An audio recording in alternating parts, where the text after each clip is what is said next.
Good morning to everyone here in Barbados, across the Caribbean and the wider world. Welcome to the Anglican Lenten devotions. During this penitential Christian season, we will address 6 themes. These are as follows: faith, penitence, love, forgiveness, fasting, and finally the topic, the Barabbas syndrome. In the first session, from March 2nd to the 10th, we will discuss faith. It is not easy and perhaps not natural to have and maintain unwavering faith, which, in the Bible, is defined as, and I quote, the substance of things hoped for, the evidence of things not seen. Faith as a journey. We may at times allow ourselves to believe that because we have faith, our lives will go smoothly. Such a notion of faith has the potential to open us up to disappointment when an outcome is not as we had hoped. We may become disillusioned with our faith, with our lives, and even with God Himself. We also do ourselves and God a disservice in thinking that faith is to be rewarded based on human criteria. If, however, we consider the unpredictable nature of life, with its twists and turns, highs and lows, surprises and disappointments, joys and tragedies, we realize how much more practical it is to see faith in terms of a journey, one that is intimately connected with our navigation through life. We would then view faith in terms of a lifelong commitment to staying the course, irrespective of whatever life may throw at us.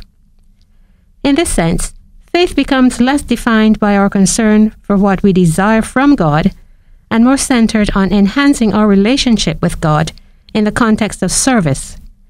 This is how our faith becomes a journey, a process. When we commit to the process, we focus on striving after the highest realization of what God would have us be. We commit to the journey, and we leave the destination to God. As Lynn Babb, American teacher and author, puts it, we are emphasizing progress, not perfection.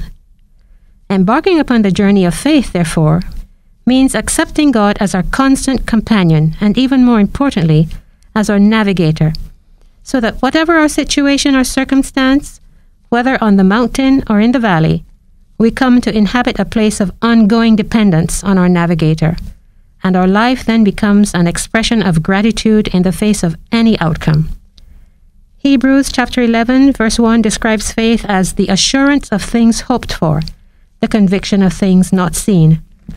It is this conviction that helps us to stay the course and more readily enables us to persevere in the absence of evidence.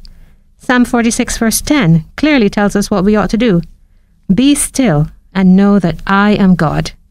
This is not an invitation to inaction or passiveness, but a reminder of who God is, of His omnipotence, of His unfathomable way of doing things, and His matchless ability to make all mechanisms work together in a coordinated way to achieve a particular end. It is through Him that all things work together for good, as Romans chapter 8, verse 28 puts it. May God richly bless and sustain you as you journey in your faith. I am Esme Knights, member of the Cathedral Church of St. Michael and All Angels. I am Gail Aline of the Church of Christ the King in Rockdundo, St. Michael. Join us tomorrow morning at 7:25 for another Anglican Lenten devotion.